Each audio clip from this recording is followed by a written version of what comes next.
You're watching to The Open Truth online discussion that has been brought to you to expand our outreach to you. And today we are very privileged to have our first edition, The Open Truth. Tell the truth. Today in our first edition, we are looking at the issue of Abyei. As you know, it's been about 20 years down the line since the issue of Abyei has been tabled, and so far, till date, nothing has transpired about the plight of the people of Abyei. Today I'm very privileged to discuss about the fate of the people of Abyei. You may ask, what is going on with the people of Abyei and what's going on with the two countries? So far, we haven't seen any results. The politicians have been crisscrossing the country, talking to each other. But for all this while, we haven't seen them discussing openly about the people of Abyei. I'm privileged to be joined by one prominent politician, Deng Mading Mijak, who is the acting secretary of the SPLM and is the official spokesperson of the incumbent party. It's my pleasure speaking to you. Me too. You're welcome. So how is life so far? Yeah, we are just pushing and surviving. Yeah. Why do you call it a survival? It's a survival for the fittest, actually. Right. It's my privilege to talk to you today, and the first edition, indeed, of our Open Truth, which is an online platform to broaden our outreach in terms of information to the public. The South Sudanese within and abroad, they are watching from outside to see what is happening back at home. And today we are glad to be speaking about Abyei, the Abyei administrative area. It's been a long time since the issue of Abyei has actually been on the table. We wonder whether the issue of Abyei is on table. What would you say? Thank you very much, Hi Radio. The issue of Abyei actually is a long kind of a struggle, but for anybody to understand this, I need to present the issues. The issues are about identity, sovereignty, territory, and the control of resources in Abyei itself. And Abyei was part and parcel to Barakazal until 1905.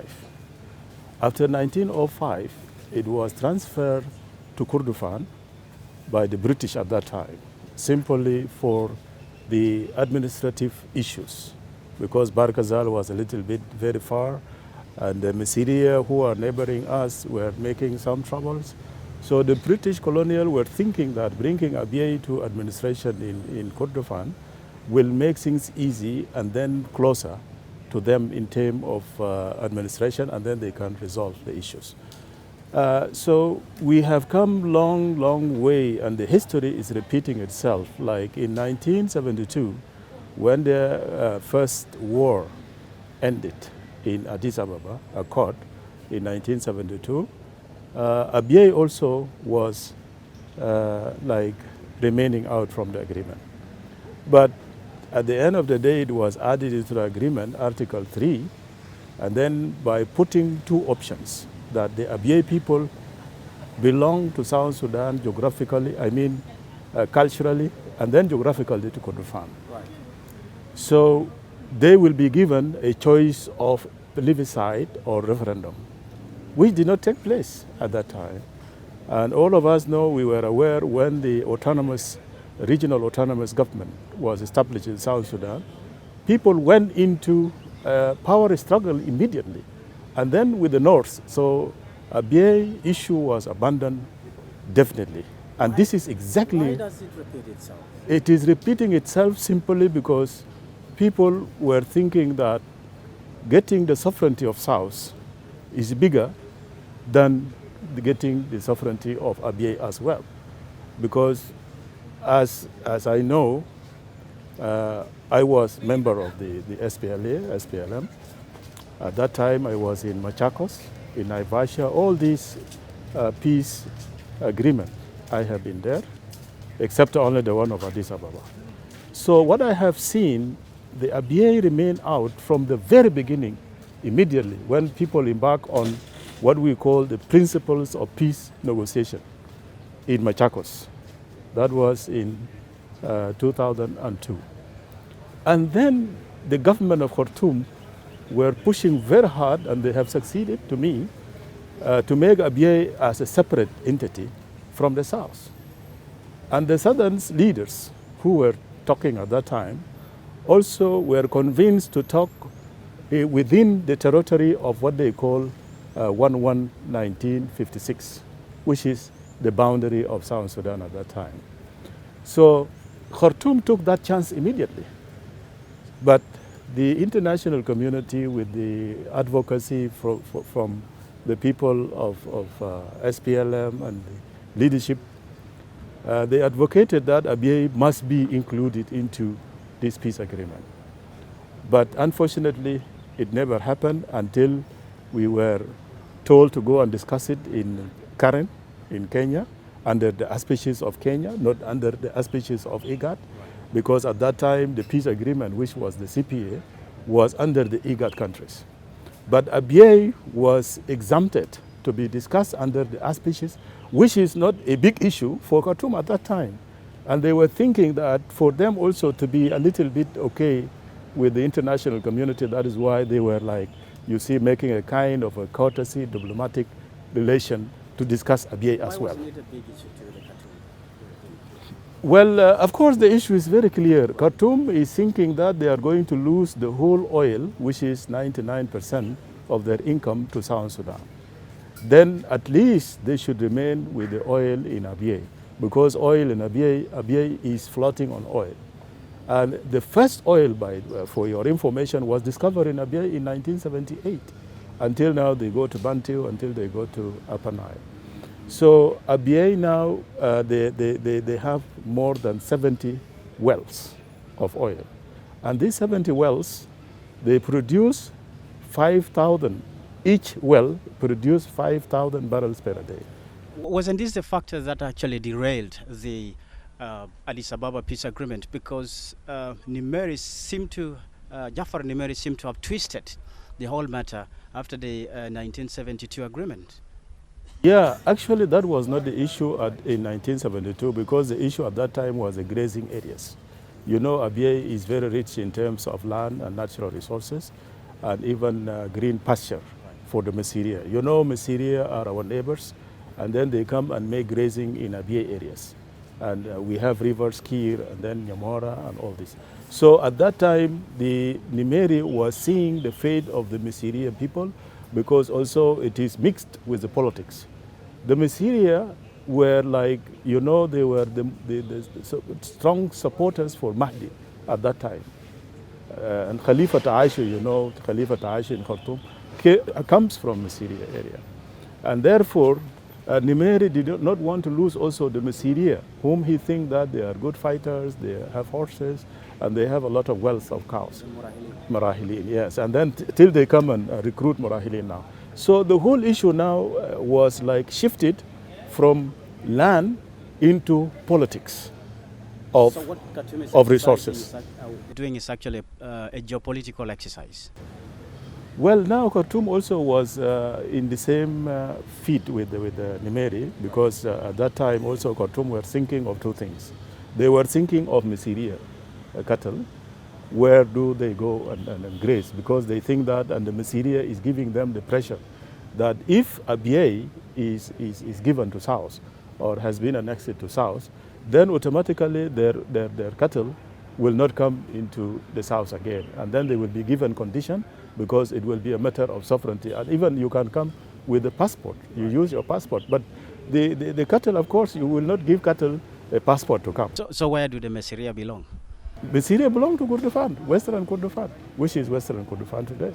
And Masiria, they are Arabs. They are not South Sudanese. And then if you go there and see the area itself, you know, even geographically, naturally, it has separated itself by itself. We have something we call ghost, which is completely sandy, which is completely what we call savanna. And then when you come to the south, you will find long grass and even black soil. which is now where the Abyei boundary started. You did say that history has repeated itself in terms of denial to the rights of the people of Abyei to exercise what they call the right to self-determination. This happened in 1972, and it happened through the CPA. And today we're talking about nearly 10 years since the implementation of 16 years since the implementation of the CPA. And the referendum was supposed to take place concurrently with what has actually led to the independence of South Sudan. So why is that so? Well, as I told you, Khartoum was strategy of making sure that they are not going to lose oil again, the little that will remain, because they have already known that they are going to lose the oil in the south. But the oil remaining in Abyei is where even Ali Osman said it. I quoted him in my research also, that even if we are going to lose the oil in the south, we are going to have the best oil in Abyei, because the oil in Abyei is the best crude of oil, because it doesn't have all these water and the rest of the things. And then it have gases also. And the companies who are working in Abyei now, they are not even government companies. These are government belonging to individuals in the government of Khartoum at that time. And there are 76 companies, those of Bashir, those of Ali Osman, those of Nafi and all this. So Abyei was targeted simply because of resource, number two, because of green pasture for the Masiria. So that is why Khartoum is thinking, if Abyei is going to the south, then automatically they will lose the constituency of Masiria if there is any election at all. And Masiria, of course, in Western Kordofan are in numbers. They have a good amount of number that will make any effect in election in Khartoum. So these were the two things. That is why the history is repeating itself. And the historical fact is that the Ngok Dinka, which comprise of 9 chiefdoms, are the permanent inhabitants of the Abyei area. And what we understand in history, when the British was actually in charge of the region, they actually took the Ngok Dinka under the administration of South Kordofan, just to give them protection because of attacks from the Masiria. So those are historical facts. But what we understand is that when they left, their living was unclear, and that left confusion. Is that correct? Yeah, that is correct. Because at that time, it was a situation in the whole south, by the way, and even in the whole Sudan, that the British were promising people to go and think of the option. And actually, the South was given the same option, that they choose whether to be with. In 1947, they made a very big conference in Juba here, and South Sudanese at that time were collected, chiefs and those who are a little bit illiterate, not highly educated, comparing to highly educated people like Shingiti. Shingiti was a lawyer, and then he was coming to talk with the people like chiefs. And then also, they were preferring that for South Sudan now is still very raw and green. They are not educated. There is no need now to put them together with the North. And by the way, South Sudan has been governed separately from Northern Sudan since 1821 until 1920 something or 30s. We were having what they call closed districts, and Abyei was part and parcel of them, of the closed district, except only Rang and Malakal. That is where the Jalaba can come. But if you want to come into the south, you must get what they call a pass permit. So Abyei was included in the closed district, and people were promised in 1953. The British promised the people of South Sudan and Abyei, because when I talk of South Sudan, Abyei was included in. That in 1953, we are going to have another conference where the Southerners, including the Abyei people, will decide whether to stay under the Union of Sudan or they will go in separate, or even some people call for federalism. But of course, the British was like They failed to execute their plan simply because they were having an interest in Suez Canal in Egypt. So they left everything to Egypt until the independence of Sudan was declared in December 1954 at night. And then next day it will be 1956. So January, 1 January. That is how the British went away without sorting out all these administration issues in South Sudan, including the Abyei.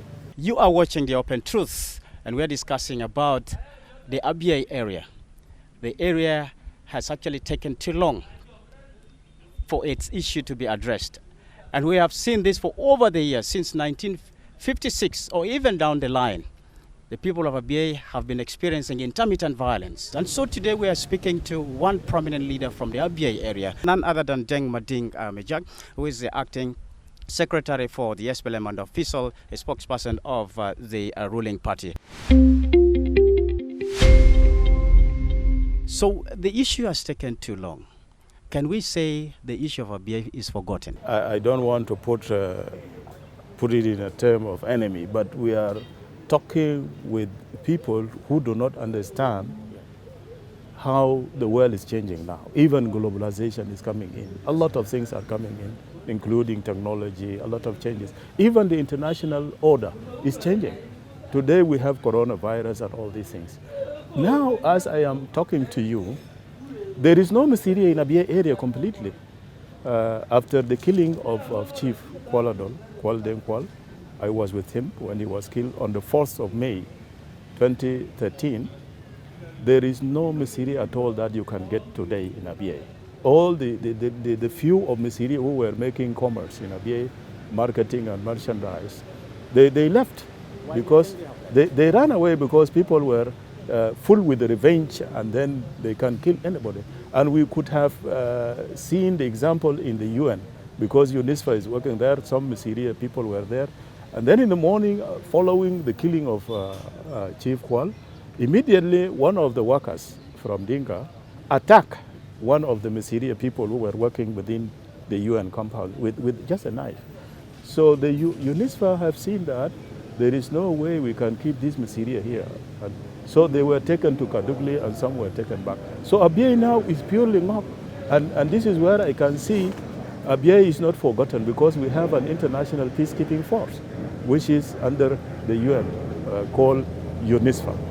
And then that is even in the region, the IGAD, the AU, and the international community, including the UN Security Council, they are now making a lot of cost of expenses before in Abyei, because they are the one now facilitating all these troops, which is not less than 4,246. Because I was the chairman of the oversight committee of Abyei in the office of the president before 4 years. So if I agree with you, for example, say Abyei is forgotten, we could have not that force. And that is why now Abyei is still there, and people are still negotiating, including our leadership here in the south. Up to when are we going to see the peacekeepers there? Well, as I am talking to you today, they have given them also another renewal until October. But Sudan, from their part, they have already presented their letter of protest that they don't want these troops anymore because of their internal conflict with Ethiopia, because of the dam. And I think the UN has also made a very good argument by saying, and then the South, also our representative, who is Abyei Bonomalwal in New York, made a very good, convincing, logical argument that the South is not relenting from the troops from Ethiopia, because we see Ethiopia is the most neutral country that can be in between us and Sudan. So the issue is not a simple issue that you can predict today that it will be resolved tomorrow. But as we are seeing changes now in Khartoum, and even changes may come to South later on in the future, I can see that Abyei, whether we like it or not, with all these protocols, with all these Hague ruling, Abyei will be part and parcel of the South one day. Can you remind our viewers, what was the ruling? The ruling from Hague, I remember on 23rd July in 2009, was that Abyei boundaries belong to the 9 Ngok Dinka chiefdoms, supported also by the AU High Panel Court, which was chaired by President Tom Mbeki. Also, he said that the people, because the argument here, for our audience to understand, the argument, there was a loophole in the protocol. The protocol was talking about the referendum. And the people of Abyei will vote. They say the 9 Ngok Dinka chiefdom plus others, you see, plus others. This is what complicated the whole protocol. Because others may be Misiria, maybe even Shukuria, maybe from people from the north, maybe Shuluk, maybe even Dinka, Agar, maybe even Fertit. So that one was complicated. Now, in the AU High Panel, like Mbeki proposal, he was proposing that the people who will vote only will be from 9 Ngok Dinka chiefdoms only. Yeah. As per the Hague. Yeah, as per the Hague Agreement. The Hague Agreement is talking about the boundaries. The Hague Agreement had already drawn the boundaries, in which the boundaries which we were complaining, like we were having made them, according to the Boundaries Commission. Boundaries Commission, of course, was comprised of American, then the African experts, and then they came out with the boundaries. They think that where Misiria is stopping in Gos, for example, and then we have what they call a no-man area, where the Misiria will come for grazing, and we come for grazing, we call it a share area.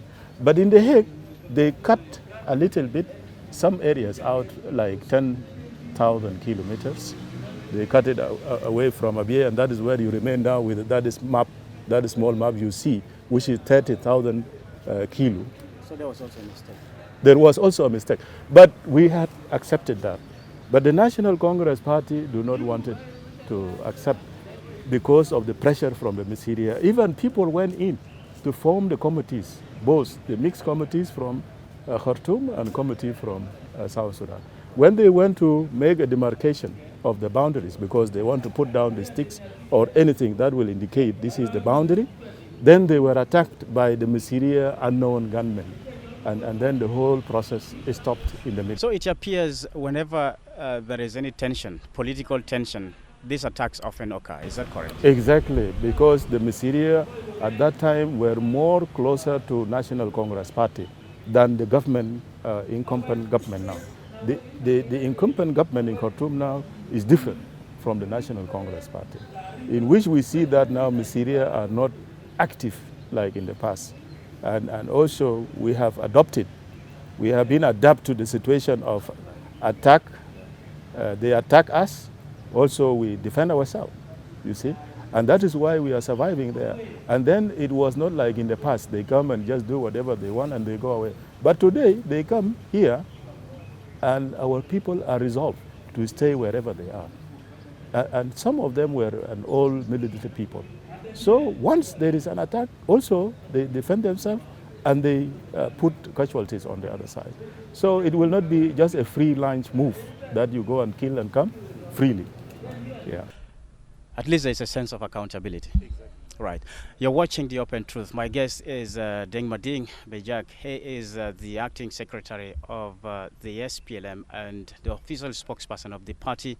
And I understand he's a lecturer at the University of Juba, Institute of Peace, Development and Security Studies. And we're discussing about the Abyei saga. It's been a while since the issue of Abyei has actually been tabled. And so far, we haven't seen any tangible move as to when the matter will be laid to rest. But then let's keep talking about this. And our guest is giving an insight into the history of the Abyei and the people. That's the 9 chiefdoms.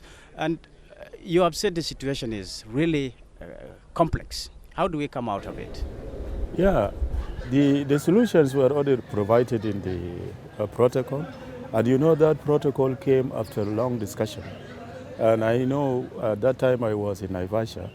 And it was an American brainchild when they came up. Even people of the SPLM at that time was like they were giving up because the issue of Abyei was going to derail even the peace process itself for the whole South. So I remember very well some of the leaders, including Dr. John at that time, including Commander Salva Kiir at that time, sat in a room, including Deng Alor was present. And then one person said that Abyei or South Sudan cannot be hostage by Abyei. Therefore, we go ahead with the agreement, and then the issue of Abyei will be seen later on. Was that a mistake? I remember very well, Salva Kiir, it was only Commander Salva Kiir who stood up, and he was very angry, saying that you people of South Sudan, go ahead with your peace agreement, but Abyei is a part and parcel of Barkazal.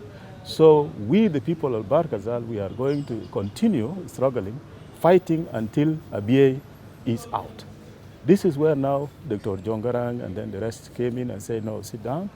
We will not leave behind the issue of Abyei. But let me finish this. After the 7 protocols were signed, we were having a problem because the signature of all these protocols were supposed to be done at 8 evening, at 8 o'clock. But simply because the issue of Abyei, the Ali Usman and Dr. John could not agree on how to put it in terms of writing it in verse, you know. Until 10, the whole protocol were delayed in 2004, May. I was there, present myself, and we had all the international community were present, including the State Secretary, who was Paul at that time, and then we were having Kalonzo Musyoka, who was the Minister of Foreign Affairs in Kenya. The whole protocol was like delayed because of Abyei. But people came in because we were having the secretariat, and we were having one privilege that Dr. Luka Byung was present in the secretariat. So, and then somebody called Tulio here. Then they agreed how to put it, that Abyei protocol is put, but to me, I was feeling that was a point of making a strategy of exit, to sign the whole agreement and then people go ahead. And indeed, because the article, the clause called the people of Abyei will vote plus others, was still there. And that was the whole disparity between Dr. John and Ali Osman. And Ali Osman insisted that there are other people in Abyei whom he thinks that they will be Messiria. But if you allow Messiria to vote, then you are allowing the whole North Sudan to vote, because Messiria also is not the whole Messiria. We have Messiria Humor, we have Messiria Zuruk. And in Messiria Humor, who are our relatives, our neighbors, we have some people called Ajaira, you know. Ajaira is about 6 of clans. These are the people who come in the middle of Abyei, west and east, you see, with their cattle. Yeah. So here, the issue at that time was like an exit point. People just want to, you know, to make an exit, and then we sign an agreement, everything. But we knew, and I know very well, I was so strongly skeptical that this agreement or this protocol of Abyei is not going to be implemented. And indeed, what happened? Imagine, very interesting. When we were about to go for referendum on the 9th January, the delegation had been sent from Juba here to convince the people of Abyei not to vote simultaneously with the South. Why? Because Khartoum was making threats that if Abyei people vote together simultaneously with the South, then we are not going to recognize the results of the South. So we were given an option, whether we go for simultaneous, because we had wanted also to say to express ourselves, that we are part and parcel of the South. But also when we went into the argument, we prefer, if South is going to be an independent, it's a big brother. Then let us celebrate the South to be independent first, and then later on we can come and struggle together with the South. South will be strong one time, and then Abyei will be part and parcel of the South. That was the argument. Then after that, we waited. The leadership told us that we are going to renegotiate with Khartoum. We waited, and 2013, people were frustrated. and they were thinking that they had been abandoned. So they went in to make their own community referendum from 27th to 30th in 2013. And that community referendum was not recognized by both Khartoum and the South. And then therefore the international community also did not recognize that. But there is a point here. The point is that the people of Abyei have spoken. And the Misiria or the Khartoum administration knows very well if the people of Abyei are given a right for referendum, definitely 100%, they will vote for the South. So the result is clear. They predicted the result, and that is why they don't want this to happen. And this is exactly what had happened. So the first referendum of 1972 did not happen. And then 2005 did not happen. And our own community referendum also was not recognized and was not honored. And the arbitration also was not honored by the Khartoum side, because the only thing that we are going now to gain from it is the legal kind of it, because all these agreements will be binding as a treaties in the international, what we call international court in New York. And this is where now only in the history, even the generations, through generations, once you come up with the issue of Abyei, it will not be like you are going to look for so many information. You will have a ready arbitration already that has been sorted out through research, through the international experts, and through many, many, many things. Me, myself, and then the rest, we brought maps, the British maps, colonial maps, from Italy, from London, from other areas, even in Egypt, in Khartoum. All these maps, they are very clear that Abyei was part and parcel of the South. Why is the British not clear about it till today? No, British was very clear. British was very clear. They said Abyei until 1905 was part and parcel of the South. And they gave us all the information, all the data. The only people who are a little bit intransigent are Khartoum. The leadership of Khartoum knows very well. And that is why they were saying the Commission of Boundaries, they have exceeded their mandate. Simply because they know they have already told the truth, because no one comes from the South or no one comes from the North or Misiria or from Hague. They were all experts, international experts. Will the people of Abyei still have the opportunity to exercise their right to self-determination? Of course, as long as the agreement is still binding, because you know we have more than 9 pending agreements with Khartoum. And I know very well now the leadership, they are trying their level best with Khartoum, because now you see the things are now changing, as I told you. It is now South Sudan which is making mediation with the Khartoum government and then the rebels in Khartoum. And they are achieving a lot of... so there's an ongoing discussion? Yeah, now this discussion now is going on, and Abyei also has been also tabled, and Comrade President Salva Kiir has already spoken to Burhanu that Abyei issue should be also lumped together with all these peace agreements to go together, because it should be a tit for tat, you know? Yeah, it should not be. So the government here is using that opportunity? Yeah, exactly. The government now is trying to use that opportunity through the peace mediators also, that the issue of Abyei should be discussed. And me, I am one of the people who believe that let us go out from that box of the protocol itself. Let us find other avenues and mechanisms of how to resolve the issue of Abyei. Because the issue of Abyei will be resolved only when you have two things. Oil. If you divide oil like South Sudan, by the way, was bought by oil. Because these people, Khartoum was taking 50% of oil at that time for 6 years. And when Jongarang signed that agreement at that time, CPA, people were mad. And he was even told, I was there in the press media, he was told, Jongarang, you have made a sellout. This is a sellout for the South. How do you give your own resources? But Jongarang, of course, was a shrewd politician. Yes, he was a shrewd politician. He said, my friend, this is what I brought. I brought 50%. Right. Now you go and struggle and bring another 50%. Yes. So the issue of Abyei now, there is no power behind it, you see, because every agreement has to be supported by a power behind it. How do you assess the attitude of the incumbent government in Sudan? Well, you know, the incumbent government in Sudan now, they are a little bit more diplomatic, unlike the National Congress Party. These people wanted to be good, they have a good diplomatic relationship with South Sudan. So I can see an opportunity of that we need to engage them constructively by let them see their interests in Abyei, and we see our interests in Abyei. Our interest in Abyei is just only the issue of territory and sovereignty and identity.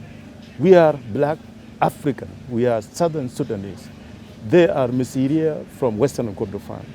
When we come to the issue of land, the land is very clear. The people of Abyei have been living there, and the Messiria found us there in 16th century. So we have been there, and then Messiria came in 17th century. And all these historical facts are there. The Messiria know very well, Khartoum knows very well, and we know very well. It was only a difference between the power of Khartoum as a state that has been already found a long time ago. So without, and the new, without any result over Abyei, neither country would benefit. Would you agree? Neither country. No. They are benefiting. Khartoum is benefiting. Right now as you speak. Yeah, right now as we speak, Khartoum is benefiting. The only danger is here, which is... What do they benefit? They are benefiting of oil, of course, because they take the whole oil. You know, if you have 1 barrel, if you have 14 wells, and each well produce 5,000, you multiply that, will be 70,000 barrels per day, gas and oil. Means you have 140 barrels per day. And this is a pure crude. So they are benefiting for this. And this is not also the government of Khartoum. I want to tell the people of Khartoum also, it is not going to the coffers of the government. It is individual companies that are operating there. One is the Qatar gas company, because Qatar gas company is the second largest producing company for gases. They take it and then export it to Europe. You see? Then now it is Khartoum benefiting from this. Even the Messiria are not benefiting, by the way. Messiria are not benefiting. Because now Messiria, they don't come to River Kir anymore. Because since that time, 2011, after the war, they don't come. Why is South Sudan not benefiting? South Sudan is not benefiting. Yes, this is why what I'm saying now, because of power. You see, if there is no balance of power, there is no way you can take your rights. And that is the problem now, because even when the CPA was implemented, the international community was behind it. You remember, even in Khartoum, how many times the leadership from government of South Sudan quarreled with the leadership, and even they withdrew. And Abyei issue has been always remaining within, you see, as one of the conditions. But at the end of the day, you see that if there is nobody supporting you, then Khartoum will be still intransigent not to allow government of South Sudan to take any ration. Because the oil ration is already divided. Khartoum is going to have 50%, and government of South Sudan is going to have for 2%. This is oil from Abyei only. 2% to Messiria, and then 2% to more community, and 2% to Werap, which is in Barkazat.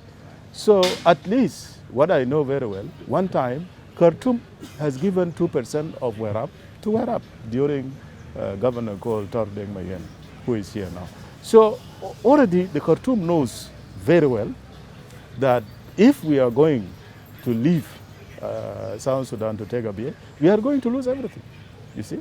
But also, we urge the government of South Sudan all the time that please, you try also to take your own ration. Because Khartoum agreement also, we have an issue of what they call 4 billion assistance to be paid for them. And still South Sudan is paying it down. And you know Khartoum have a leverage, you see, of twisting the arms of South Sudan because the oil is passing through them. The oil is going to the international market through Port Sudan. That is why now, whenever you go into the loggerhead, Khartoum will just withdraw with the powerful kind of arrogance saying, okay, you go ahead with your production of oil, let us see where it's going to pass. So this is where now South Sudan has to back down, and then try to court them in a way that it should be keeping diplomatic relation, at least to keep this small ration to take this ration. But Khartoum now, if you go to the oil companies, I have been visiting all these oil companies. The majority of oil now is going to Khartoum because we have what they call transportation fees. We have what they call 4 billion assistance fees. Because where we live, of course, the international community came in with the point of you can't leave the economy of South Sudan. Time is running, and the country also needs to benefit. Yeah. So how fast can the country move to benefit directly from the oil? Yeah. Now the only way the country can benefit from the oil is through renegotiation. And then they have to change the tactics. They have to think out of the box. Even the actors, I mean the personals, you need to put in the team, to put a very competent team that is knowledgeable of what is going on the ground. What is hindering this from happening?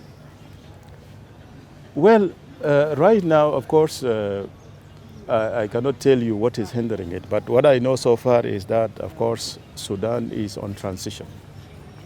And their issues are so mixed up. So today, like last time when Burhan went, he promised Salva Kiir to send in our delegation. And I hope that our delegation went. But of course, the issue of coronavirus came in. But actually, the leadership is on track. They are also thinking of how to do this and then solve the issue. But we are telling them, because if you want also to take Abyei or people to leave Abyei, you can't go in also telling them, you give me my ration. You see, that are two contradicting things. That is the problem. So later on, for me, I think that later on, if we agree that Abyei have become part and parcel of South Sudan, maybe later on we will go back and then see who has taken what and who has not taken what. And we will see how we are going to refund them and then reimburse the amount that they have taken. For example, now we are supposed to pay them 4 billion. 4 billion, we remain with how many million still? Then we can reimburse this and then say, my friend, you have been taken our ration from Abyei, therefore we are going to give you back this. But this after what? After South Sudan become very strong. Not now, because we are still nascent and we are not so that strong. Before we conclude this interview, Honorable Deng Mading, because we're also wondering who is taking care of the people of Abyei. You're saying Sudan is directly benefiting from the oil. And we are seeing people like you are working in the government here. And I'm not working with the government, I'm working in the party. You work in the party? Yeah, party is different from government. It is South Sudan who is taking care of Abyei now. We have administration in place, and South Sudan is the one supporting them. And then the international community in terms of protection in the body of UNISFA, the one now protecting the people of Abyei. So in a nutshell, you can say it is both two shared responsibilities. Two shared responsibilities from the international community and South Sudan. South Sudan is directly supporting the education, basic services like health, all this, and then including the international community through international NGOs, through national organizations, and then UNISFA itself in terms of protection. So these are the people taking care of. And that is why Sudan, of course, is taking oil, but it doesn't mean that we are not going to, because we need also to approach it in a diplomatic way that we don't. It should be a win-win situation. Isn't it annoying? Yeah. It should be a win-win situation because these are different actors. Yeah. So in a nutshell, what is the open truth? And what would be your last remarks to our viewers?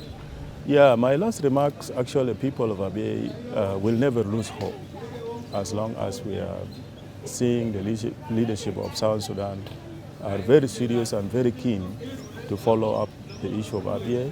And the people of Abyei have already mandated the SPLM in 2003 conference, people-to-people conference in Hague, to talk on their behalf and negotiate the issue of Abyei. So people still have a beacon of hope in the leadership of Salva Kiir. I trust Salva Kiir simply because he was the one who stood up in the middle of the leadership of South Sudan in 2004 and Naivasha and say we will not leave Abyei because Abyei is part and parcel of Barkazal. So thanks God now he's in the leadership. So we don't lose hope because he has never shaken his position. His position is very clear. He is going to fight for Abyei. As he put it last time, that the people of Nuba, even the people of Blue Nile, we did not forget you. And indeed, now the issue of Blue Nile has come out and the issue of Nuba already is on the process. And I believe it will finish very soon under him. And we can see now the region also is is being attracted by South Sudan for us to be mediators even between Ethiopia and Sudan in terms of issues of dams. So I can see now we have a leverage, we are gaining leverage, where Salva Kiir will have a word, a respect internationally and regionally. Therefore, the issue of Abyei, I can see it like the Nuba issue will be resolved as well.